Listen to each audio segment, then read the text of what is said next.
நம்முடைய பிதாவாகிய தேவனாலும் நம்ம இரட்சகர் இயேசு கிறிஸ்துவினாலும் கிருபையும் சமாதானம் உண்டாவதாக. என்னுடைய அன்பின் வார்த்தையில் கூட உங்கள் மத்தியில் நான் தெரிவித்து கொண்டு நம்ம இப்போ வேதத்துக்கு கடந்து சொல்லுவோம். நான் எடுத்துக்கொண்ட தலைப்பு ஜெயம் கொண்டவர்கள். அது இங்கிலீஷில் பார்த்தோமா வெற்றி பெற்றவர்கள். இந்த வெற்றி பெற்றவர்கள் யாருன்னு நமக்கு வேதம் சொல்லிக்குது. அதுக்கு ஆதார வசனம் வாசிப்போம். வெளிப்படுத்தல் 21:7. ஜெயம் கொள்கின்றவன் எல்லாவற்றிலும் சுதந்திரம் கொள்வான். நான் அவன் தேவனாய் இருப்பேன், அவன் என் குமாரனாய் இருப்பான். வேதம் நமக்கு குறிக்குது, ஜெயம் கொள்ளுகிறவன் எல்லாவற்றையும் சுதந்தரித்து கொள்ளுவான், நான் அவனுக்கு தேவனாக இருப்பேன் என்று சொல்கிறாரு. சரி, நாம் இது வந்து 2 விதமான ஜெயம் இருக்குது இந்த உலகத்தில். உலகத்துக்குரிய ஜெயம், இன்னொன்று தேவனுக்குரிய ஜெயம் என்று பார்க்குறோம். முதலாவது நம்ம இந்த உலகத்தில் இருக்கிற மக்களுங்க என்ன சொல்கிறாங்க, ஜெயிக்கணும். அவங்களும் என்ன பண்ணுறாங்க, ஜெயிக்கணும் தான் ஒரு முயற்சி பண்ணுறாங்க. நாமளும் என்ன பண்ணுறோன்னா, நாமளும் ஜெயிக்கணும் தான் ஒரு முயற்சி பண்ணுறோம். அப்படிங்கும்போது நம்ம உலகத்தில் இருக்கிறவங்களை பற்றி கொஞ்சம் பார்த்துட்டு வந்துடுவோம். அவங்க எதை குறிக்கிறாங்கன்னா, முதலாவது வாழ்க்கையை எப்படி ஜெயிக்கிறது தான் இங்கே முடிவு பண்ணுறாங்க. சரி, அப்படி இருந்தும் உலகத்தில் எதையெல்லாம் வெற்றின்னு சொல்கிறாங்கன்னு பார்த்தோமா? அப்படி எதெல்லாம் இங்கே வெற்றின்னு சொல்கிறாங்க? வாழ்க்கையில் நம்ம எதெல்லாம் செஞ்சால் நம்மளுடைய வாழ்க்கையில் வெற்றி பெறலாம்?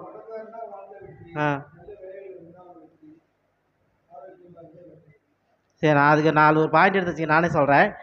நல்ல படிப்பு முதலாவது, அடுத்தது பட்டம் பெறுதல், அப்புறம் நல்லா உழைத்தல், அப்புறம் பணம் புகழ், முடிவாக என்ன சொல்கிறாங்கன்னா மாளிகையை கட்டுவதல். இதுதான் எப்படி என்ன உலகம் சொல்லுதுன்னா நமக்கு ஐஸ்வர்யம் இதுன்னு சொல்லுது. அதெல்லாம் இவங்க தான் வெற்றி பெற்றவர்கள்னு, நல்லா சம்பாதித்து கொண்டு உலகத்தில் வெற்றி பெற்றவர்கள் என்று கூறுகிறார்கள். இதுதான் உலகத்துக்குரிய வெற்றி. சரி, இன்னொரு வசனம் வாசிப்போம். மார்க்கு 8:36. மனுஷன் உலகம் முழுவதையும் ஆதாயப்படுத்தி கொண்டால் தன் ஜீவனையை நஷ்டப்படுத்தினால் அவனுக்கு லாபம் என்ன? இந்த வசனம் என்ன சொல்றது? மனுஷன் முழுவதையும் ஆதாயப்படுத்தி கொண்டாலும் தன் ஜீவனை நஷ்டப்படுத்தினாலும் அவனுக்கு லாபம் என்ன? அப்படின்னா இந்த உலகத்துக்குரிய நம்ம நல்லா படித்து பட்டம் புகழ் நம்ம பெற்று இருந்தால் கூட அதுக்கு என்னவா ஒரு லாபமும் இல்லைன்னு சொல்லுது. இந்த உலகத்துக்குரிய வெற்றி இது லாபத்தை இல்லை, அது பிரயோஜனம் இல்லை, அது அழிந்து போக ஒன்று கூட இருக்குது. சரி, எப்படி இருக்க நம்ம, ஆனால் நம்ம வேதம் நமக்கு எப்படிப்பட்ட வெற்றியை நமக்கு கூறுகிறது அப்படின்னு நம்ம பார்க்கும்போது, நாம் முன்பதாக பார்க்கும்போது இந்த உலகத்தில் யாராவது முதலாவது வெற்றி பெற்றிருக்கிறாங்களா? அல்ல. மரணத்தின் மீது வெற்றி பெற்றிருக்கிறாங்களா என்று பார்த்தா அதுவும் இல்லைன்னு தான் சொல்லும். பழைய ஏற்பாட்டில் ஆதாம் முதல் பார்ப்போம். ஆதாம் வந்து வெற்றி பெற்றாரான்னு பார்த்தா அவரே வெற்றி பெறல. அங்கே என்னத்தான் பெற்றாரு? தோல்வி தான் பெற்றாரு என்று நாம் பார்க்குறோம். ஆனால் நம்முடைய கர்த்தராகிய இயேசு கிறிஸ்து என்ன பண்ணார்னா, அவர் முதலாவது மரணத்தை வெற்றி பெற்றார், இரண்டாவது உலகத்தையும் மனுக்குலத்தையும் வெற்றி பெற்றார் என்று நம்ம பார்க்குறோம். சரி, ஒரு வசனம் வாசிப்போம். வெளிப்படுத்தல் 5:5. அப்பொழுது மூப்பரில் ஒருவன் என்னை நோக்கி, நீ அழ வேண்டாம், இதோ யூதா கோத்திரத்து சிங்கமும் தாவீதின் வேருமானவர் புஸ்தகத்தை திறக்கவும் அதன் 7 முத்திரைகளையும் உடைக்கவும் ஜெயம் கொண்டிருக்கிறார் என்றான். அப்படியே ஆசீர்வாசிங்க. அப்பொழுது மூப்பருள் ஒருவர் என்னிடம், அழாதே, யூதா குலத்தின் சிங்கமும் தாவீதின் குல கொழுந்துமானவர் வெற்றி பெற்று விட்டார். அவர் அந்த 7 முத்திரைகளையும் உடைத்து ஏட்டை பிடித்து விடுவார் என்று கூறினார். இங்கே கர்த்தராகிய இயேசு கிறிஸ்து என்ன சொல்றா? ஜெயம் கொண்டுட்டார்னு சொல்றாரு. அவரு முழு மனுக்குலத்து மேலேயும் மரணத்தின் மீதும் என்ன பண்ணிட்டார்னா வெற்றி பெற்றுட்டார் என்று இங்கே சொல்லப்படுகிறது. அதனால் அரசியல் பார்க்கும்போது வெற்றி பெற்று விட்டார் என்று சொல்லுகிறது. இன்னொரு வாசனம் வாசிப்போம். எபிரேயர் 12:2. அவர் தமக்கு முன் வைத்திருந்த சந்தோஷ பொருட்டு அவமானத்தையும் எண்ணாமல் சிலுவை சகித்து தேவனுடைய சிங்காசனத்தின் வலதுபரசரத்தின் வீற்றிருக்கிறார். சொல்றாரு, அவர் தமக்கு முன் வைத்திருந்த சந்தோஷத்தை பொருட்டு, அவருக்கு முன்னால் என்ன வந்துருச்சு? சந்தோஷம். அதை பொருட்டு அவமானத்தை எண்ணாமல், அவமானம் என்ன? உலகத்துக்குரிய பாடுகள், அப்புறம் சிலுவை. அது சிலுவை எதுக்குரியது? அவமானத்துக்குரிய சின்னது. அந்த அவமானத்தை அவர் எண்ணாமல் சிலுவையில் சகித்து என்ன பண்ணுறாரா? வெற்றி பெற்றார் என்று தேவனுடைய சிங்காசனத்தில் இப்போ முதலாவது அவர் வெற்றி பெற்று வீட்டு இருக்கிறாரு. சரி, இன்னொரு வசனம் வாசிப்போம். அதுலேயே எபிரேயர் 2:5.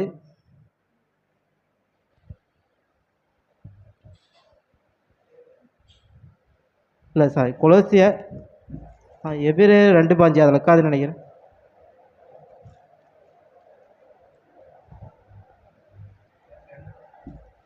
இல்லை அதில் இருக்காது. ஜீவகாலமெல்லாம் மரண பயத்தினாலே அடிமைத்தனத்துக்குள்ளானவர்கள் யாவரையும் விடுதலை பண்ணும்படிக்கு அப்படியானார். இன்னொரு முறை வாசிங்க. ஜீவகாலமெல்லாம் மரண பயத்தினாலே அடிமைத்தனத்துக்குள்ளானவர்கள் யாவரையும் விடுதலை பண்ணும்படிக்கும் அப்படியானார்.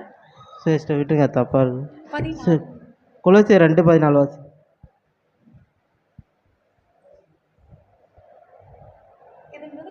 ஆ 2:14.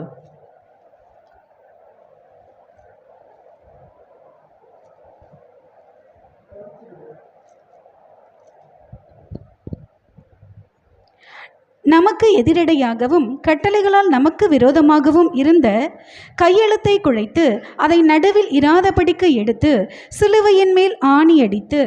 இங்கே சொல்கிறாரு, நமக்கு எதிரடையாகவும் கட்டளையாகவும் நமக்கு விரோதமாகவும் கையெழுத்தை குலைத்து நடுவில் இராதபடிக்கு சிலுவையில் ஆணி அடித்தார் என்று வேதம் சொல்கிறது. சரி அதே புது மொழிபெயர்ப்பில் பாசிங்க.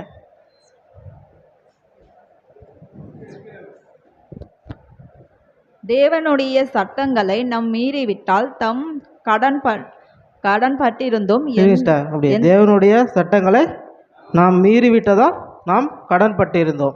நம்ம என்ன தேவனுடைய சட்டங்களை மீறினோம்? நாம் ஏன் கடன் பட்டு இருக்கிறோம்? புசிக்காது. முதலாம் மாதம் என்ன பண்ணார்? புசிச்சுட்டு என்ன பெற்றார்? மரணத்தை பெற்றுக்கொண்டார். அதனால் நம்ம மரணத்துக்கு எப்படி கடன் பெற்றவர்களாக இருக்கிறோம் என்று வேதம் சொல்கிறது. சரி அதுக்கு இன்னும் கொஞ்சம் வாசிங்க. எந்தெந்தும் சட்டங்களை நாம் மீறினாலும் என்பதை அக்கடன் பட்டியலிட்டது. எந்தெந்த கடன்களை நாம் மீறினோம் என்பதை அது கட்டின் பட்டியலில் அந்த பட்டியலிருந்து, ஆனால் தேவன் அந்த கடன்களை நமக்கு மன்னித்து விட்டார். அப்படின்னா நமக்கு முதல் கட்டளை என்ன? ஆதாம் கொடுக்கப்பட்டது, அது அவர் மீறிட்டார். இரண்டாம் கட்டளை அப்படியே பார்த்துட்டு வந்தோம், பழைய ஏற்பாட்டில் அநேகம் இருக்குது. தாய் தகப்பனே அப்படியே மோசைகிட்ட கொடுத்தது நிறைய இருக்குது. அது எல்லாம் அவங்க சரியாக கடைப்பிடிச்சாங்களா? கடைப்பிடிக்கல. அது எல்லாமே நமக்கு இயேசு கிறிஸ்து என்ன பண்ணிட்டாரா? மன்னித்து விட்டாரா? தேவன் அக்கடனை அப்புறப்படுத்தி ஆணியினால் சிலுவையில் அறைந்து விட்டார். அப்படின்னா அவர் என்ன சிலுவையின் மேல் ஆணிலாம் அதெல்லாம் நமக்கு மன்னித்து ஆணியோ சிலுவை அடைந்து என்ன பண்ணிட்டாரா? அங்கே வெற்றி பெற்றார் என்று ஜெயம் கொண்டார் என்று நம்ம பார்க்குறோம். இன்னொரு வசனம் வாசிப்போம். யோவான் 16:33.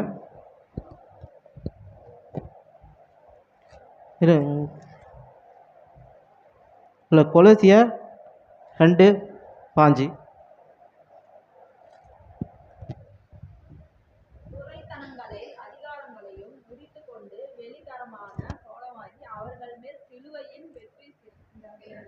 தான் நமக்கு கடன்களை எல்லாம் கட்டளைகள்லாம் மன்னித்து விட்டு துரைத்தனங்களையும் அதிகாரங்களையும் உரித்து கொண்டு வெளியரங்கமாக கோலமாக்கி அவைகளுமே வெற்றி சிறந்தார். அப்படின்னா அவர் முழு மனு கொடுத்த மேலே என்ன பண்ணியிருக்காருன்னா இங்கே வெற்றி சிறந்திருக்கிறார் என்று நாம் பார்க்குறோம். ஆனால் உலகத்தில் இருக்கிறீங்க அது நமக்கு சொல்லித்தரல. வேதமும் நமக்கு பார்க்கும்போது இங்கே யார் வெற்றி பெற்றார்னா ஆதாம் தோற்று போயிட்டார், கிறிஸ்துவ வெற்றி பெற்றார். இது கிறிஸ்துவோடைய வெற்றி பற்றி தான் பேசிகிட்டு இருக்கிறேன். அவர் எப்படி எதையோ அழித்து எதெல்லாம் நமக்கு வெற்றி சிறந்தார் சிலுவையின் மேலே பார்த்தோம். இப்படி தான் கிறிஸ்துவ வெற்றி பார்த்தோம் என்று பார்க்குறோம். இந்த உலகத்தில் வாழும் மக்கள் யாரால் வெற்றி பெற்றிருக்கிறார்கள்? அப்படி பார்த்தா கிறிஸ்துவ மட்டும்தான் வெற்றி பெற்றிருக்காரு, இன்னும் யாரோ வெற்றி பெறல. இப்போ நாமளும் நமக்கும் மக்களுக்கும் வச்சுக்கலாம் ஒரு பந்தய சாலை. அவங்களுக்கும் என்ன முடிவில் என்ன தான் கிடைக்கும்? வெற்றி. நமக்கும் முடிவில் தான் வெற்றி கிடைக்கும். இன்னொன்று முடிவில் இருக்குது, அது என்னது? இல்லை வெற்றினா அதுக்கு இன்னும் ஆப்போசைடில் ஒன்று இருக்குது, தோல்வி. கண்டிப்பாக தோல்வின்னு கிடைக்கும். ஏன்னா எல்லாத்துக்கும் வெற்றி கிடைச்சிருமானா நிச்சயமாக அங்கே கிடைக்காது. வெற்றி பெறுவவர்களுக்கு மட்டும்தான் அங்கே வெற்றி கிடைக்குன்னு போயிடும். இந்த உலகத்தில் வாழும் மக்கள் யாவரும் வெற்றி பெறுகிறார்களா அப்படின்னு கேட்டால் ஒரு கேள்வி நான் இல்லைன்னு தான் சொல்லுவேன். வாழ்க்கையாகட்டும், வாழ்க்கையில் மனுக்குலத்தில் வெற்றி நேராக சொல்லிக்கிறாங்கப்பா, நான் வெற்றி பெற்றேன், எனக்கு பணம் பகல் புகழ் எல்லாம் வந்துருச்சு, நான் வெற்றி பெற்றேன் அப்படின்னு அங்கே ஒருத்தர் கூட முடிவில் அங்கே சொல்ல முடியாது. ஏன்னா கர்த்தராகிய இயேசு கிறிஸ்து நான் வெற்றி பெற்று தேவனுடைய சிங்காசனத்தில் நான் வீட்டில் இருக்கிறேன் என்று அங்கே கர்த்தராகிய இயேசு கிறிஸ்து சொல்கிறார். சரி, அப்போனா யாரெல்லாம் வெற்றி பெற போகிறார்கள் என்று நாம் பார்ப்போம். யோவான் 1:13. சரி, 16:33 போடு. அந்த வார்த்தை மாம்சமாகி கிருபையினாலும் சத்தியத்தினாலும் நிறைந்தவராய் நமக்குள்ளே வாசம் பண்ணினார். அவருடைய மகிமையை கண்டோம். அது பிதாவுக்கு ஒரே பேரானவருடைய மகிமைக்கு ஏற்ற மகிமையாகவே இருந்தது. யோவான் 16:33 படி. சரி, இது வாசிப்போம். என்னிடத்தில் உங்களுக்கு சமாதானம் உண்டாயிட்ட பொருட்டு இவைகளை உங்களுக்கு சொன்னேன். உலகத்தின் உங்களுக்கு உபத்திரவம் உண்டு, ஆனால் திடன் கொள்ளுங்கள், நான் உலகத்தின் ஜெயித்தேன் என்றார். நமக்கு எங்கே உபத்திரவம் இருக்கா? யாரெல்லாம் தேவனால் ஜெயிக்க போகிறாங்க அவங்களுக்கு எங்கள் உபத்திரவங்க தான் உலகத்தில் இருக்குது. நான் உலகத்தை ஜெயித்தேன். அப்படி நம்மளால் என்ன பண்ண முடியும்? ஜெயிக்க முடியும். சின்ன வருஷம் வாசிப்போம். யோவான் 1:13. அவர்கள் இருதயத்திலாவது மாம்ச சிந்தித்தலாவது புருஷனுடைய சிந்தித்தலாவது பிறவாமல் தேவனால் பிறந்தவர்கள். இப்போ யாரெல்லாம் இந்த உலகத்தை ஜெயிக்க போகிறாங்க? அப்படி வசனமே சொல்லுது தெளிவா. தேவனால் பிறந்தவர்கள் எல்லாம் இந்த உலகத்தை ஜெயிக்க போகிறாங்க. சரி, யோவான் 1:5-4. தேவனால் பிறந்ததெல்லாம் உலகத்தை ஜெயிக்கும். நம்முடைய விசுவாசமே உலகத்தை ஜெயிக்கிற ஜெயம். நம்முடைய விசுவாசமே எப்படிப்பட்டதாக இருக்கணும்? ஜெயிக்கிறதா இருக்கணும். அது கீழ்னு ஒரு வசனம் வாசிங்க. இயேசுவானவர் தேவனுடைய குமாரன் என்று விசுவாசிக்கிறவனே அன்றி உலகத்தை ஜெயிக்கிறவன் யார்? விசுவாசம் இருந்தால் மட்டும் போதாது. இயேசு கிறிஸ்து தேவனுடைய குமாரன் என்று முதலாவது நாம் என்ன பண்ணால் விசுவாசிக்கணும். அப்படி ஒருவேளை நம்ம குமாரன் என்று நம்ம விசுவாசிக்கலாம், நம்ம என்ன பண்ண முடியாது? இந்த உலகத்தை ஜெயிக்க முடியாதுன்னு வசனம் சொல்லுது. இந்த இஸ்ரவேல் ஜனங்க அவங்க ஏற்றுக்கிட்டாங்கன்னா கிறிஸ்து யாருன்னு அவங்க விசுவாசிக்கலை. அவங்களால வெற்றி பெற முடியும்னா முடியாது. யாரெல்லாம் தேவனுடைய குமாரன் என்று விசுவாசிக்கிறார்களோ அவங்க மட்டும்தான் வெற்றி பெற முடியும். சரி, இன்னொரு வசனம் எபிரேயர் 10:38. விசுவாசத்தினாலே நீதிமான் பிழைப்பான், பின் வாங்க போனவனால் அவர் மேல் என் ஆத்துமா பிரியமானது என்கின்றார். இங்கே சொல்கிறாரு, விசுவாசத்தினாலே நீதிமான் பிழைப்பான், பின் வாங்கி போவானால் அவன் மேல் என் ஆத்துமா பிரியமாக இருக்காது. நாம் ஒரு வேளை விசுவாசம் இருந்து வெற்றி பெற்றோன்னு நினச்சோமா, அது போக போக நாம் பின்வாங்கி போயிட்டோமா, நம்ம அதிலேருந்து அந்த வெற்றியிலேருந்து விலகக்கூடியவர்களாக அங்கே வசனம் நமக்கு சொல்லுது. சரி, 39 வாசிங்க. நாமோ கெட்டுப்போக பின்வாங்குகிறவர்களாய் இராமல் ஆத்துமா ஈடேற விசுவாசிக்கிறவர்களாய் இருக்கிறோம். இங்கே வசனம் சொல்லுகிறது, நாமளும் கெட்டு போக பின் வாங்கியா இராமல் ஆத்மா ஈடேற விசுவாசிகளாக இருக்கிறோம். அப்படி ஒருவேளை பின்வாங்கி நாம் போனோமா, நம்ம ஆத்மா அது தோல்வியை நோக்கி அங்கே போகுதுன்னு நம்ம பார்க்குறோம். நம்ம வெற்றியை நோக்கி போகணுன்னா ஆத்மா ஈடேற அப்படின்னா என்ன அர்த்தம்? நம்ம ஆத்மா ஈடேற வசனம் சொல்லுது. ஆத்மா அதான் வெற்றியை பெற்ற கொள்வதற்கு நம்ம ஆத்மாவை என்ன பண்ணால் அது அந்த போராட்டத்தில் நம்ம சரியாக அங்கே ஓட தொடங்கணும் அப்படின்னு வேற சொல்லிக்குது. சரி, அந்த வசனம் வாசிப்போம். ரோமர் 8:14. மேலும் எவர்கள் தேவனுடைய ஆவினாலே நடத்தப்படுகின்றார்களோ அவர்கள் தேவனுடைய புத்திரராய் இருக்கின்றார்கள். இங்கே சொல்கிறாரு, மேலும் எவர்கள் தேவனுடைய ஆவியினாலே நடத்தப்படுகிறார்களோ அவர்கள் யாராக இருக்கிறாங்களாம்? தேவனுடைய புத்திரராக இருக்கிறார்கள். முதல்ல நமக்கு விசுவாசம் வரும், அப்புறமேட்டு என்ன வரும்? ஞானஸ்தானம் எடுத்தாட்டி நமக்கு பரிசுத்த ஆவி கொடுத்தப்பட்டு அது நமக்கு தேவனுடைய புத்திரர்கள் உண்டு. ஏன்னா பரிசுத்த ஆவி இல்லைன்னா இந்த ஓட்டத்தில் ஓட முடியுமா அப்படின்னு ஒரு கேள்வி வச்சா, பரிசுத்த ஆவி நமக்கு இல்லை அப்படின்னா அந்த ஓட்டத்தில் ஓடி நம்ம வெற்றி பெற முடியுமா? முடியாது. நமக்கு தேவன்கிட்ட எப்படி சப்போர்ட் கிடைக்குதுன்னா அது எதனால் வருதுன்னா அந்த பரிசுத்த ஆவினால தான் நமக்கு கிடைக்குது. நம்ம பலன் கொள்கிறோம். பலன் இருந்தால் தான் இந்த சரியாக இந்த ஓட்டத்தை நம்மளால் இங்கே ஓட முடியும். அதனால் நாம் தேவனுடைய புத்திரர்கள் என்று நமக்கு வசனம் சொல்லுது.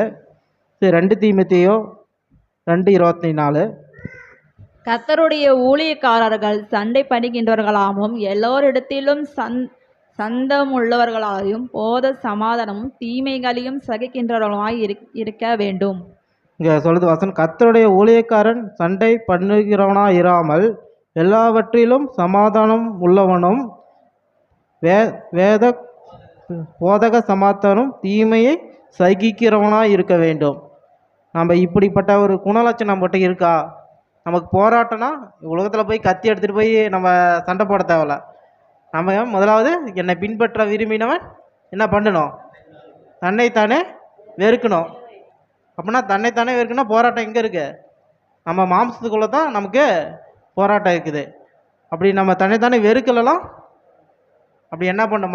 மாம்ச உலகத்துக்கு இச்சையின்படி தான் அது வாழ்ந்துட்டு இருக்கோம். அதோட இச்சையை நம்ம வெறுக்கலாம். அது நம்ம தேவனுக்கு ஏற்றபடி நம்ம அங்கே வாழ முடியாது. தீமையை சகிக்க வேண்டும் என்று வசனம் சொல்லுது. இன்னொரு வசனம் வாசிப்போம். ரோமர் 8:34. ஆக்கினைக்குள்ளாக தீர்க்கிறவன் யார்? கிறிஸ்துவே மரித்தவர், அவரே எழுந்தும் இருக்கிறவர், அவரே தேவனுடைய வலது பாரிசத்திலும் இருக்கிறவர், நமக்காக வேண்டுதல் செய்கிறவரும் அவரே. நாம் இந்த ஓட்டத்தில் சரியாக ஓடி வெற்றி பெற யார்? நம்மளை ஒருத்தர் கூட ஆக்கினைக்குள்ளாக தீர்க்கிறவர் யார்? கிறிஸ்துவே. அவர் மரித்து இருக்கிறார், அவரே எழுந்தும் இருக்கிறார், அவரே தேவனுடைய வலது பார்த்து இருக்கிறார். நமக்கு வேண்டுதல் செய்கிறவர் அவர் மட்டும்தான். இந்த உலகத்தில் நமக்கு பக்கத்தில் அக்கம் பக்கங்கிறீங்க யார் ஒருத்தருமே வேண்டுதல் செய்ய மாட்டாங்க. கிறிஸ்துவ தவிர நமக்கு வேண்டுதல் செய்கிற அவர் மட்டும்தான். யார்கிட்ட? பிதா கிட்ட. நம்ம அநேக பாவங்கள் குற்றங்கள் செஞ்சிருந்தாலும் நம்ம இந்த ஓட்டத்தில் சரியாக ஓடுறதுக்கு நமக்கு என்ன பண்ணுறாரா? நமக்கு வேண்டுதல் செய்து மீண்டும் அந்த ஓட்டத்தில் தொடர்ச்சியாக ஓட அங்கே கிறிஸ்து நமக்கு உதவி செய்கிறார் என்று நம்ம பார்க்குறோம். 8:35 ரோமர். உமது நிமித்தம் எந்நேரமும் கொல்லப்படுகின்றது, அடைக்கப்படும் ஆடுகளைப் போல் எண்ணெய்ப்படுகின்றது என்றும் எழுதியிருக்கிற நேரிட்டாலும்.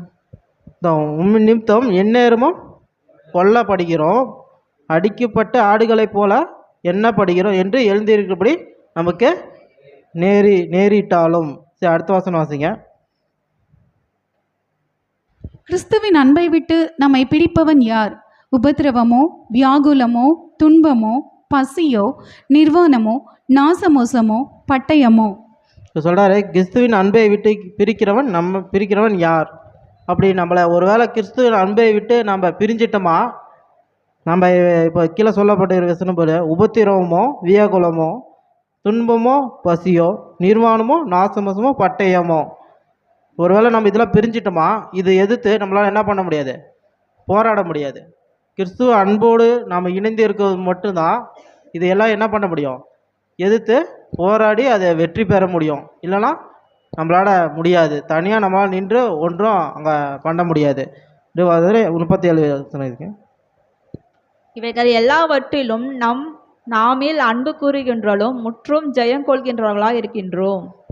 இங்கே சொல்கிற இவைகளை எல்லாவற்றையும் நம்மில் அன்பு கூறுகிறவராலே முற்றும் ஜெயம் கொள்ளுகிறவர்களாக இருக்கிறோம்.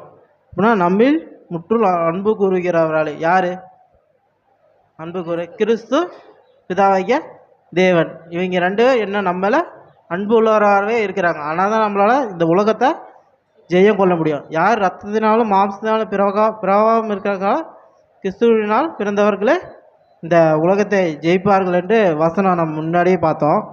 இன்னொரு வசனம் வாசிப்போம். எபேசியர் 2:10. ஏனெனில் நற்கிரியைகளை செய்கிறதற்கு நாம் கிறிஸ்து இயேசுவுக்குள் சிருஷ்டிக்கப்பட்டு தேவனுடைய செய்கைகளாயிருக்கிறோம். அவைகளில் நாம் நடக்கும்படி அவர் முன்னதாக அவைகளை ஆயத்தம் பண்ணியிருக்கிறார்.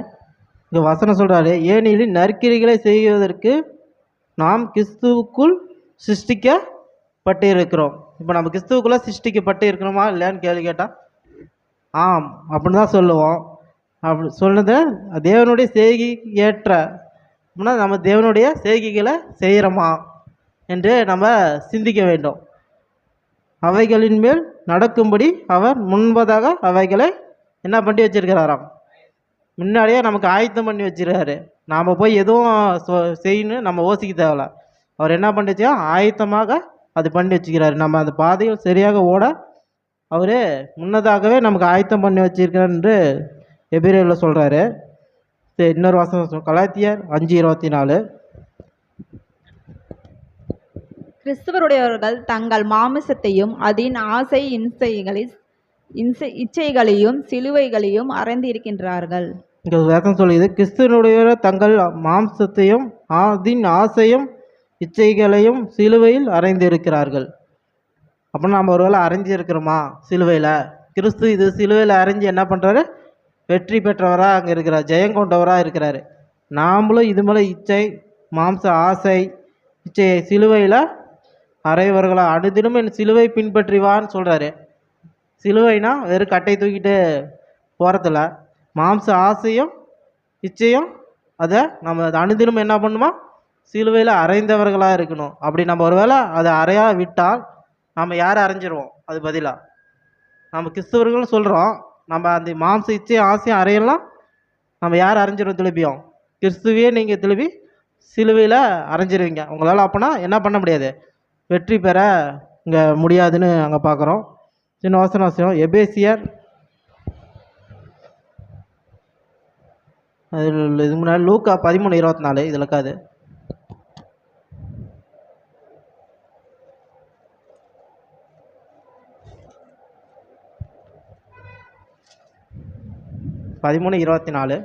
இடுக்கமான வாசல் வழியாய் உட்பிரவேசிக்க பிரயாசப்படுங்கள். அநேகர் உட்பிரவேசிக்க வகை தேடினாலும் அவர்களால் கூடாமல் போகும் என்று உங்களுக்கு சொல்லுகிறேன். இங்கே சொல்கிறார், இடுக்கமான வாசல் வழியாக உட்பிரவேசிக்க பிரயாசப்படுங்கள், அநேகரால் பிரவேசிக்க வகை தேடினாலும் அவர்களால் கூடாமற்று போகும் என்று உங்களுக்கு சொல்கிறேன். அப்படின்னா இங்கே என்ன பண்ணுறாங்க? அநேக பேர் பிரயாசப்பட்டாலும் என்ன பண்ண முடியல? இந்த வெற்றிக்கான சாலையில் பந்தய சாலையில் அங்கே போக முடியல. அந்த வெற்றி சாலை எப்படி இருக்குதுன்னா அங்கே இடுக்கமும் நெருக்கமாக இருக்குது. அதனால் அநேக பேரால் அங்கே வகை தேடினாலும் தேவன் அவங்களுக்கு கொடுக்கப்படுறதில்ல. அதனால் யார் அதுக்கெல்லாம் பிரயாசப்படுறாங்களோ, யாரெல்லாம் தேவனால் தெரிஞ்சு கொள்ளப்படுறாங்களோ அவங்களுக்கு அங்கே அந்த பந்தய சாலையில் அங்கே நிற்கிறாங்கன்னு பார்க்குறோம். சரி, இன்னொரு வசனம் வாசிப்போம். எபேசியர் 6:12. ஏனெனில் மாம்சத்தோடும் இரத்தத்தோடும் அல்ல, துரைத்தனங்களோடும் அதிகாரங்களோடும் இப்பிரபஞ்சத்தின் அந்தகார லோகாதிபதிகளோடும் வான மண்டலங்களில் உள்ள பொல்லாத ஆவிகளின் சேனைகளோடும் நமக்கு போராட்டம் உண்டு. சொல்கிறாரு, அந்த இடுக்கமான வாசல் வழியாக உட்பிரவேசிகளுக்கு என்ன இந்த போராட்டம் உண்டு. இதான் இடுக்கமான வாசல் வழி. சரி, அதில் ஆசீர்வதிங்க. ஏனென்றால் நாம் மனிதர்களோடு மட்டும் போராடுவதில்லை, ஆட்சி புரிவோர், அதிகாரம் செலுத்துவோர், இருள் நிறைந்த இவ்வுலகின் மீது ஆற்றல் உடையோர், வான்வெளியிலுள்ள தீய ஆவிகள் ஆகியவற்றோடும் போராடுகிறோம். சொன்னால் ஏனென்றால் நாம் மனிதர்களும் மட்டும் அல்ல, அவன் இங்கே சுற்றி இருக்கிற மனுஷர்களோடும் நமக்கு என்ன இல்லை, போராட்டம் இல்லை. ஆட்சி புரியோர் அப்படின்னா யார்? ஆட்சி புரியோர் அதிகாரத்தில் இருக்கிறீங்க. அதிகாரம் செலுத்துவோர் யார்? இந்த மனுக்குலத்தின் மேலே யாரெல்லாம் நமக்கு அதிகாரம் செலுத்துகிறாங்களோ, இப்போ ஆட்சியில் இருந்துக்கிட்டு நமக்கு என்ன பண்ணுறாங்க? ஒரு அதிகாரம், ஒரு விதிமுறைகளை கொடுக்குறாங்க. அதுபடி தான் செய்யணும், அது செஞ்சால் தான் இந்த பூமியில் நீ இருக்கணும் அப்படின்னு அவங்களுக்கு மட்டும் இல்லை, அவங்களோடு மட்டும் இல்லை, இருள் நிறைந்த உலகில் மீதியுள்ள ஆற்றல் உடையோர். இது யார்? இருளா? ஈஸியாக சொல்ல, இருள்னா பாவம். பாவத்தின் தலைவன் யார்? சாத்தான். அண்டு விண்வெளி தீய ஆவிகளோடு இன்னும் போராட்டம் உண்டுன்னு சொல்கிறாரு. தீய ஆவினா அவனை சேர்ந்த தூதர்கள், விழுந்து போன தூதர்கள் கூட நமக்கு போராட்டம் உண்டு. இவங்க தான் இடுக்கமான வாசலில் உட்பிரவேசித்து இந்த போராட்டத்தை இவங்க போராடி வெல்லணும். சரி, இன்னொரு வசனம் வாசிப்போம். எபேசியர் 6:13. ஆகையால் தீங்கு நாளின் அவைகளை நீங்கள் எதிர்க்கவும் சகலத்தையும் செய்து முடித்து கொள்கின்றார்கள் நிற்கவும்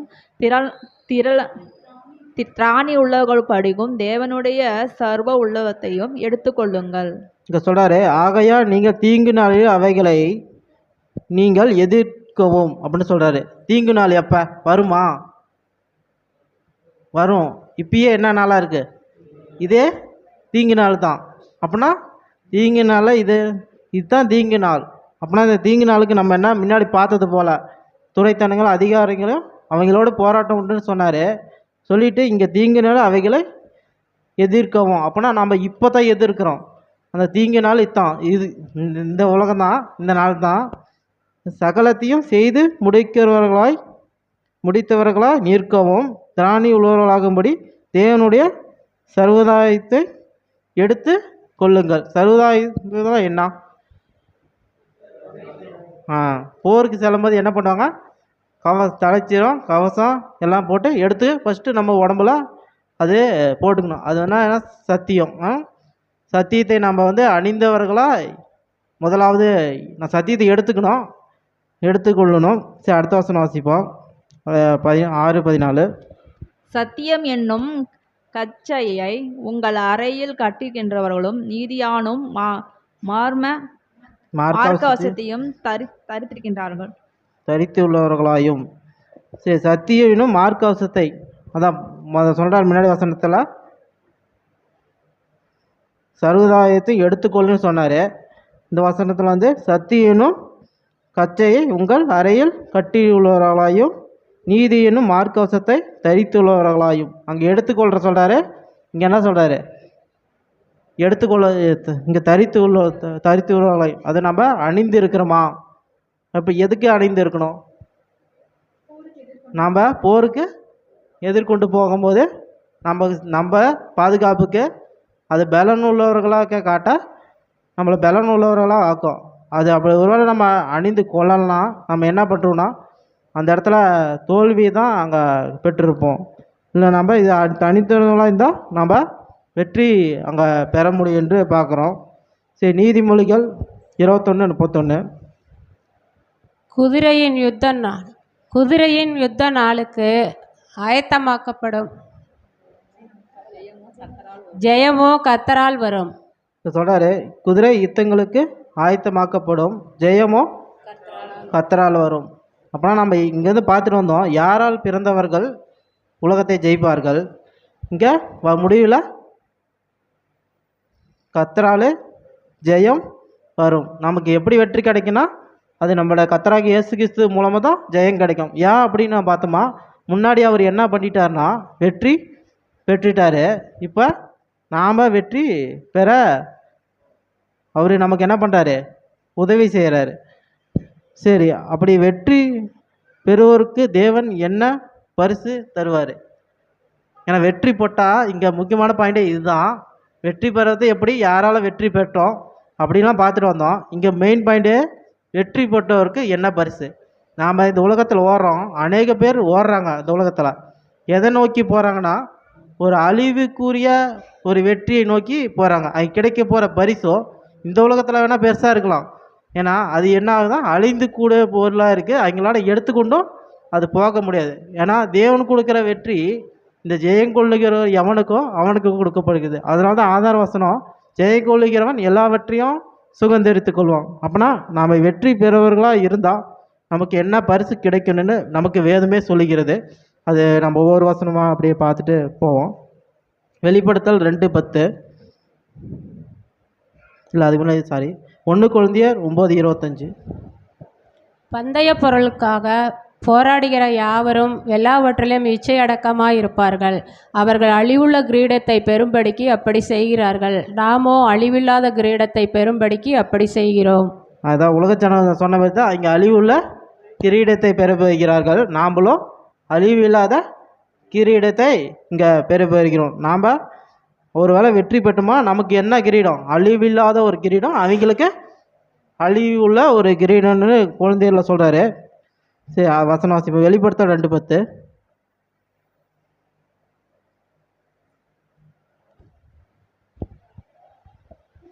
நீ படப்போடுகிற பாடுகளை குறித்து எவ்வளவும் பயப்படாதே. இதோ நீங்கள் சோதிக்கப்படும் பொருட்டாக பிசாசானவன் உங்களில் சிலரை காவலில் போடுவான். 10 நாள் உபத்திரப்படுவீர்கள். ஆகிலும் நீ மரணப்பரியந்தம் உண்மையாயிரு, அப்பொழுது ஜீவ கிரீடத்தை உனக்கு தருவேன். இங்கே என்ன சொல்கிறாரு? மரண பரியந்தம் உண்மையாக இருக்கிறவங்களுக்கு மட்டும்தான் என்ன ஜீவ கிரீடம். என்னால் சொன்ன வசனம் அவங்க அழிவுள்ள கிரீது, நம்ம அழியாத கிரீடத்தை பெற்றுக்கொள்ளணும்னு சொல்கிறாரு. அதுக்கு என்ன பண்ணால் மரண பரியந்தமும் நாம் உண்மையுள்ளவர்களாக இருந்தால் மட்டும்தான் நமக்கு என்ன கிடைக்கும்? ஜீவ கிரீடம் கிடைக்கும். நமக்கு தேவன் கொடுக்க போகிற பரிசு அது ஒன்று. இன்னொரு வசனம் வாசிப்போம். யாக்கோபு 1:12.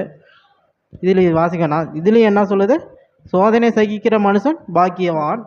அவன் உத்தமன் என்று விளங்கின பின்பு கர்த்தர் தம்மிடத்தில் அன்பு கூறுவர்களுக்கு வாக்குத்தத்தம் பண்ணின ஜீவ கிரீடத்தை தருவார். அப்படின்னா சோதனையை நம்ம சகிக்கிறோமா? சோதனை வரும்போது நம்ம அதை எதிர்த்து சகிக்கிறவர்களாக இருக்கணும், எதிர்த்து போராடக்கூடாது. அது சகித்தவர்களாக இருக்கணும். அது அவன் யார்? பாக்கியவான். அவன் உத்தமன் என்று விளங்கின பின்பு. சோதனை சகித்தா தான் நாம் என்ன பண்ணுவோம்? உத்தமன் என்று விளங்கின பின்பு அவர் நமக்கு வாக்குத்தத்தம் பண்ணினா ஜீவ கிரீடத்தை எங்கே தரார் என்று பார்க்குறோம். வெளிப்படுத்தல் 2:7. ஆவியானவர் சபைகளுக்கு சொல்லுகிறதை காதுள்ளவன் கேட்க கடவன். ஜெயங்கொள்ளுகிறவன் எவனோ அவனுக்கு தேவனுடைய பரதீசின் மத்தியில் இருக்கிற ஜீவ விருட்சத்தின் கனியை புசிக்க கொடுப்பேன் என்று எழுது. என்ன சொல்கிறார்? எல்லாத்துக்கும் காது கேட்குதா? காது கேட்குதானே? காது கேட்குதா? எல்லாத்துக்கும் ஆவியான சபைகள் சொல்லுவது காது உள்ளவன் கேட்க கடவன். யார் காது கேட்கலையாப்பா? காது கேட்குதா? எல்லாத்துக்கும் காது இங்கே கேட்கும் நல்லா. ஏன் இப்படி இந்த வசனம் சொல்லுது?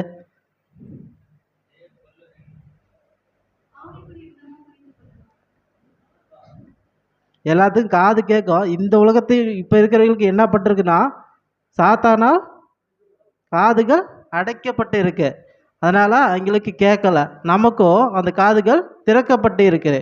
ஆனால் தான் சொல்கிறது, சபைக்கு சொல்லுகிறதாவது, உலகத்துக்கு சொல்லலை. சபைக்கு யார் சொல்கிறா? ஆவி மூலமாக நமக்கு தேவன் இங்கே சொல்லுகிறார். ஜெயங்கொள்ளுகிறவனோ அவனுக்கு தேவனுடைய பரதேசின் மத்தியில் இருக்கிற ஜீவ விருட்சத்தின் கனியை புசிக்க கொடுப்பேன். இந்த ஜீவ விருட்சத்தின் கனி நம்ம ஆல்ரெடி கேள்விப்பட்டிருப்போம். அது உலகம் உண்டான முதல் ஆயுதமெல்லாம் வைக்கப்பட்டு இருந்தது. அந்த கனியை ஆதாம் சாப்பிட்டாரா? இல்லை. அவர் ஏன் சாப்பிடலை? மீறுதல் செய்தால் இன்னொன்று தோல்வி அங்கே அடைஞ்சு மரணத்தை பெற்றுக்கொண்டார் என்று. அந்த ஜீவ விருட்சத்தின் கனி என்ன பண்ணணும் அப்படி பார்த்தா, அது ஒரு வசனம் வாசிப்போம். ஆதியாகமம் 3:22. பின்பு தேவனுடைய கர்த்தர், இதோ மனுஷன் நன்மை தீமை அறிந்த தக்கவனாய் நம்மில் ஒருவன் போல் ஆனால் இப்பொழுதும் அவன் தன் கையை நீட்டி ஜீவன் விருட்சத்தின் கனிகளையும் பறித்து பூசித்து என்றென்றைக்கும் உயிரோடாயிருக்கும் செய்ய வேண்டும் என்று. அவன் தப்பு செஞ்சினான், அவன் நன்மை போல ஒருவன் ஆனான் என்று அதை எல்லாத்துக்கும் நமக்கு தெரிஞ்சு வச்சுருந்தான். தன் கையை நீட்டி கனியை புசித்து பறித்து என்றென்றைக்கும் உயிரோடு இருக்கும் செய்யாதபடிக்கு அப்படி என்ன செஞ்சிட்டார்? உயிரோடு செய்ய முடியும். அது 23 வாசிங்க. அவன் எடுக்கப்பட்ட மண்ணின் படுத்தப்பட்டு தேவனாகிய கர்த்தர் அவன் ஏதேன் தோட்டத்திலிருந்து அனுப்பிவிட்டார். அங்கே பார்க்குறோம், அந்த கனியை அவர் புசித்து சாப்பிடாதபடிக்கு அந்த ஜீவ விருட்சத்த கனியை அவர் ஏதேன் தோட்டத்திலிருந்து அனுப்பிட்டார்னு பார்க்குறோம். அது பிறகு அது காவல் வைத்து அந்த கனியை இப்போ இந்த உலகத்தில் இருக்கான்னு கேட்டால் என்ன சொல்லுவோம்? இல்லை, சில பேர் மறைத்து வைக்கப்பட்டிருக்குதுங்கிறாங்க. அது என்னன்னு தெரியல. இப்போ நம்மளால் உறுதியாக என்ன சொல்ல முடியும்னா, இங்கே இல்லை அந்த கனி. அப்போ நம்ம ஜெயம் கொள்ளிக்கிற நமக்கு தேவன் எப்படிப்பட்ட ஒரு பரிசு கொடுக்குறான்? ஜீவ விருட்சத்தின் கனியை புசிக்கும். அந்த கனியை முதலாவது யார் பெற்றுக்கொண்டார்னா, நம்ம கர்த்தராகிய இயேசு கிறிஸ்து பூமிக்கு வந்து மனிதராக வாழ்ந்து அந்த கனியை பெற்றுக்கொண்டார். இப்போ சபையாக போகிற அந்த 1,44,000 பேர் தான் யார்? ஜெயம் கொண்டவர்கள். மித்தவங்களாம் ஜெயம் கொண்டார்களா என்று பார்த்தா அங்கே இல்லை. ஏன்னா வேதம் நமக்கு எத்தனை பேர் சொல்லிக்கு? சபை 1,44,000 பேர். அவங்க மட்டும்தான் யாருன்னா ஜெயம் கொண்டவர்கள். அவங்க மட்டும்தான் இந்த பரிசை பெற போகிறாங்க. ஜீவ கிரீடம், அப்புறம் ஜீவ விருட்சத்தின் கனி, அப்படின்னா நித்திய ஜீவத்தின் கனி, என்றென்றைக்கும் உயிரோடு இருக்கிற அந்த பரிசை அங்கே பெற போகிறாங்க. வெளிப்படுத்தல் 22:14. ஜீவ விருட்சத்தின் மேல் அதிகாரம் உள்ளவர்களாவதற்கும் வாசல்கள் வழியாய் நகரத்துக்குள் பிரவேசிப்பதற்கும் அவருடைய கற்பனைகளின்படி செய்கிறவர்கள் பாக்கியவான்கள்.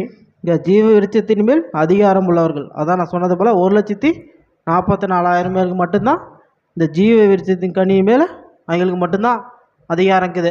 மற்றவங்க யாருக்கும் இங்கே இருக்கான்னு கேட்டால் அது ஒரு அகுமானம் தான்.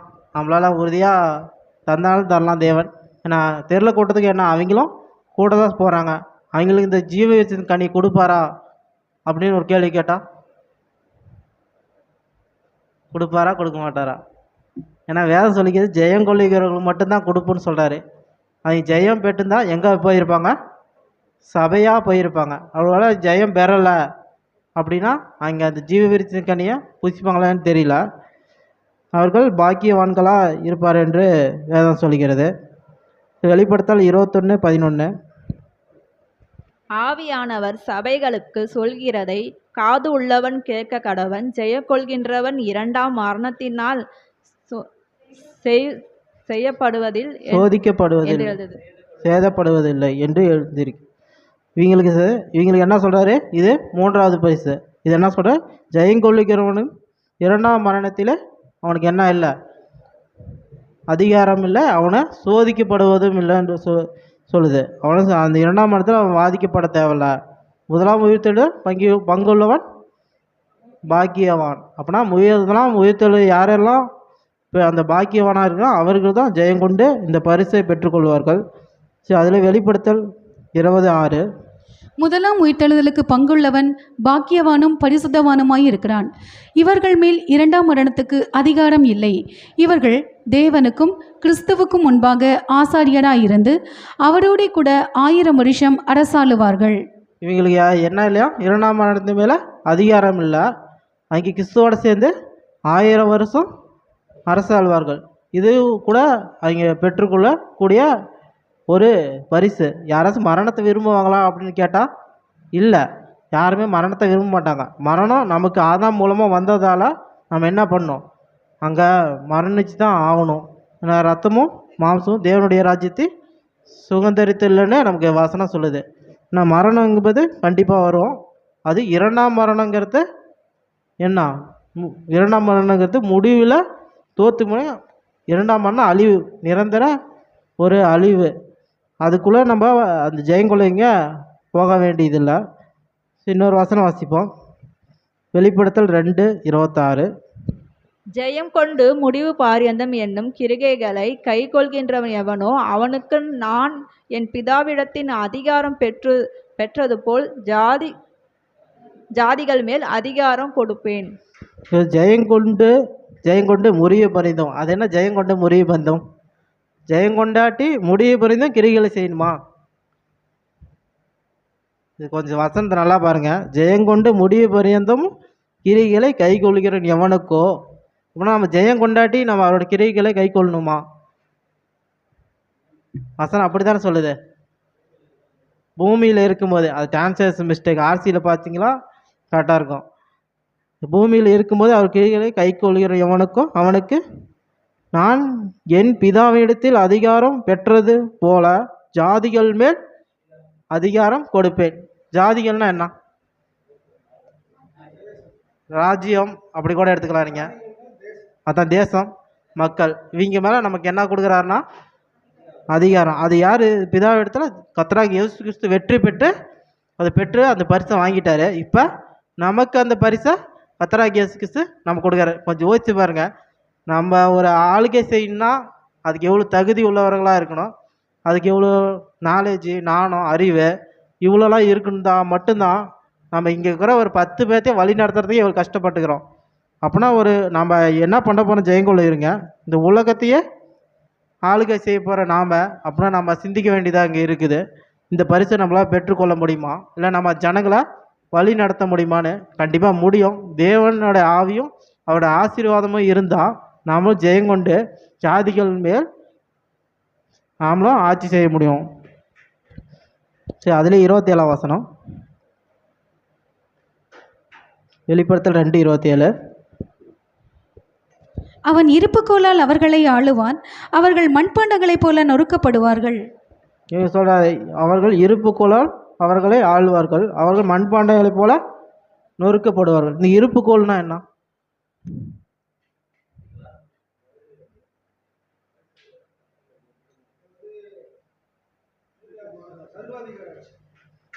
இல்லை, இப்போ அது அவங்கள அடிக்க இருப்புக்கோல்னு சொல்லப்பட்டிருக்கு.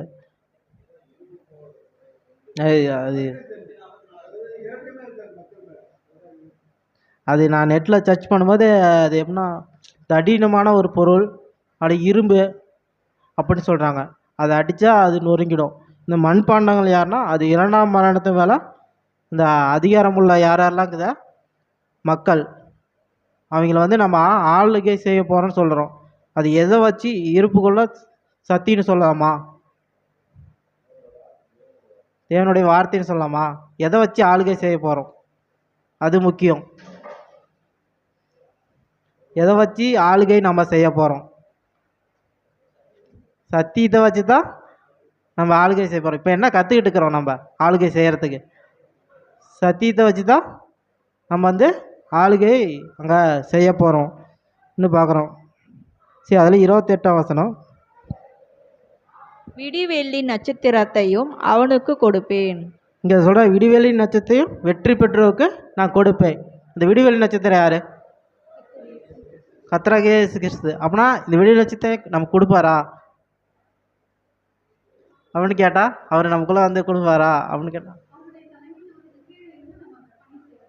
அப்படின்னா அவருடைய சாயலை நம்ம தரித்தவர்களாய் மாறினா மட்டும்தான் அங்கே விடிவெளி நட்சத்திரமாக அங்கே மாற முடியும். நான் தான் வெற்றி பெற்றவர்களுக்கு நான் விடிவெளி நட்சத்திரத்தை அங்கே கொடுப்பேன்னு இங்கே சொல்கிறாரு. சரி, வெளிப்படுத்தல் 3:5. ஜெயங்கொள்ளுகிறவனெவனோ அவனுக்கு வெண்வஸ்திரம் தரிப்பிக்கப்படும். ஜீவ புஸ்தகத்திலிருந்து அவனுடைய நாமத்தை நான் கிறுக்கி போடாமல் என் பிதா முன்பாகவும் அவருடைய தூதர் முன்பாகவும் அவன் நாமத்தை அறிக்கையிடுவேன். இங்கே வெற்றி பெற்றவனுக்கு வெண்வஸ்திரம் தரிக்கப்படும். அந்த வெண்வஸ்திரம் எது குறிக்குது? நீதியை நீதியின் வஸ்திரம் சொல்லப்படுது. நமக்கு வெண்வஸ்திரம் தரிக்கப்படும். ஜீவ புஸ்தகத்திலிருந்து அவனுடைய நாமத்தை நான் கிறுக்கி போடாமல், நம்மளுடைய பேர்லாம் ஜீவ புஸ்தகத்தில் எழுதப்பட்டிருக்கு. அதை வந்து என்ன பண்ண மாட்டாராம், கிறுக்கி போடாமல் என் பிதாவுக்கு முன்பாகவும் அவருடைய தூதருக்கு முன்பாகவும் அறிக்கையிடுவேன். நம்மளுடைய பேரை போய் எங்கே அறிக்கையிடுறான்னு கொஞ்சம் நம்மளே சிந்திக்க வேண்டும். பிதாவுக்கு முன்னாடியும் அவருடைய தூதருக்கு முன்னாடியும் நம்ம ஜீவ புஸ்தகத்தில் இந்த பேரை அங்கே வாசிக்கப்படுது. அதனால் நம்ம பூமியில் வாழ்கிற நமக்கு நம்ம பரலோகத்தில் நம்ம பேர் எழுதப்பட்டு அது எல்லாருக்கும் முன்னால் வாசிக்கும் போது அது எப்படிப்பட்டதாக இருக்குன்னு கொண்டு சிந்திக்கணும். அதுக்கு நம்ம வெற்றி பெறுவர்களாக முதலாவது இருக்கணும். இன்னொரு வசனம் வாசிப்போம். 3:12 வெளிப்படுத்தல். ஜெயம் கொள்கின்றவன் எவனோ அவனை என் தேவனுடைய ஆலயத்திலே துணிக்கப்படுகின்றவனோ அது நின்று அவன் ஒரு காலும் நீங்குவதில்லை. என் தேவனுடைய ஜெயங்கொள்கிற எவனோ அவனை என் தேவனுடைய ஆலயத்தில் என்னாக்கு வரான், தூணாக்கு வரான். தூண் என்னத்துக்கு அடையாளம்? ஸ்ட்ராங் அப்படின்னு சொல்லலாம். ஒரு பில்டிங்கு என்ன தான் முக்கியம்? தூணு தான் முக்கியம். தூணு ஆதாரம் தான் முக்கியம். அப்புறம் பலன் அப்படி என் தேவாலயத்தில் தூணாக்குவேன் என்று அங்கே நமக்கு அங்கே கூட ஒரு பரிசு கொடுக்குறாரு. சரி, அடுத்த வசனம் வாசிப்போம். வெளிப்படுத்தல் 3:21. நான் ஜெயங்கொண்டு என் பிதாவினுடைய சிங்காசனத்திலே அவரோடே கூட உட்கார்ந்தது போல ஜெயங்கொள்ளுகிறவன் எவனோ அவனும் என்னுடைய சிங்காசனத்தில் என்னோடே கூட உட்காரும்படி அருள் செய்வேன். சொல்கிறாரு, நான் வெற்றி பெற்று என் பிதாவுடைய சிங்காசனத்தை அவரோடு உட்கார்ந்தது போல யாரெல்லாம் வெற்றி பெறார்களோ அவனும் என்னுடைய சிங்காசனத்தில் உட்காரும்படி அவர் என்ன செய்கிறாராம், அருள் செய்கிறாராம். அவர் இப்போ தேவனுடைய வலசு பரிசில் வீட்டு இருக்கிறார். ராஜ்யத்தில் அங்கே தான் இருப்பாரா? வலது பரிசில் இருப்பாரா?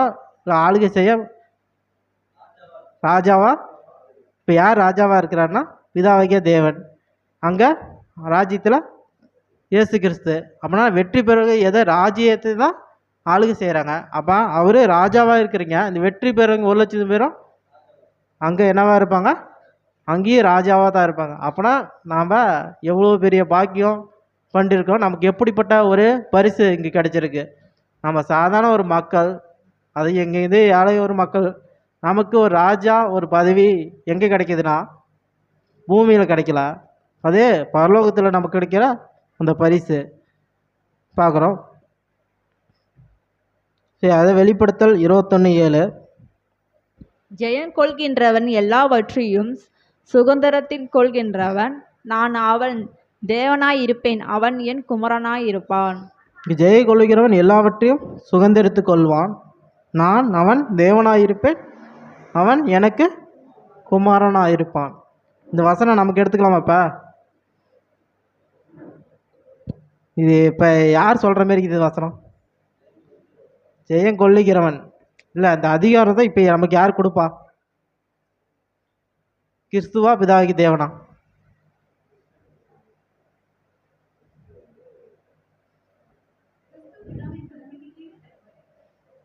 சரி, இந்த வசனம் எப்படின்னா சில கொஞ்சம் எடுக்கும்போது எனக்கு கொஞ்சம் டவுட்டாக தான் இருந்துச்சு. எப்படின்னா, நான் அவன் தேவனாக இருப்பேன், அவன் எனக்கு குமாரனாக இருப்பார் என்று வசனம் சொல்லப்படுது. இப்போனா கிறிஸ்து இப்போ நமக்கு பிதாவா? ராஜ்யத்தில் அவர் தேவன், அவர் கீழே குமாரனாக இருப்போம்.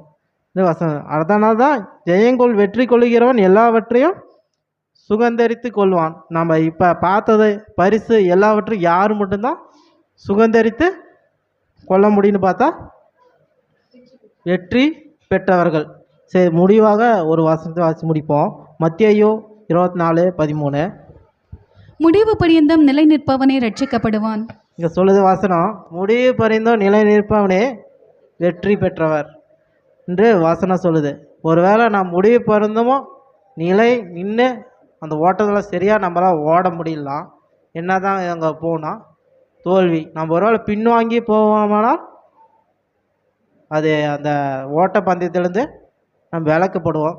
அதே போல் இந்த உலகத்துக்குரிய வெற்றி எது, ஆவிக்குரிய வெற்றி எது, உலகத்துக்குரிய கிடைக்கக்கூடிய அந்த பரிசு என்ன, நமக்கு வெற்றி பெற்றவர்களுக்கு கிடைக்கக்கூடிய அந்த பரிசு என்ன, இது கொஞ்சம் எப்படின்னா சத்தியம் கொஞ்சம் இதாக தான் வெளிப்படுத்தலைன்னா ஒரு அடையாள பாஷையில் தான் அங்கே நமக்கு சொல்லப்பட்டிருக்கோம். அதனால் இது கரெக்டாக நம்ம இந்த வெற்றியை புரிஞ்சிக்கிட்டு இந்த வெற்றி பாதையில் நம்ம அனுதினமும் நடக்கும்போது நம்ம அங்கே வெற்றி பெற்றவர்களாக காண்போம். தேவன் இப்படிப்பட்ட பரிசை நமக்கு ஆயத்த பண்ணி வைத்திருக்கிறார். அதை வாங்கிக்கிறதும் வாங்கிக்காததும் நம்ம கையில் தான் இருக்குது. இதுக்கு அனுதினமும் ஜெபம் பண்ணி நம்ம அந்த ஓட்டத்தை ஓடக்கணும். இப்படிப்பட்ட பாடத்தை கொடுத்த நம்முடைய பிதாவாகிய தேவனுக்கும் நம்ம இரட்சகராகிய இயேசு கிறிஸ்துவும் கூட நன்றியை எடுத்துக்கிறேன். ஆமென்.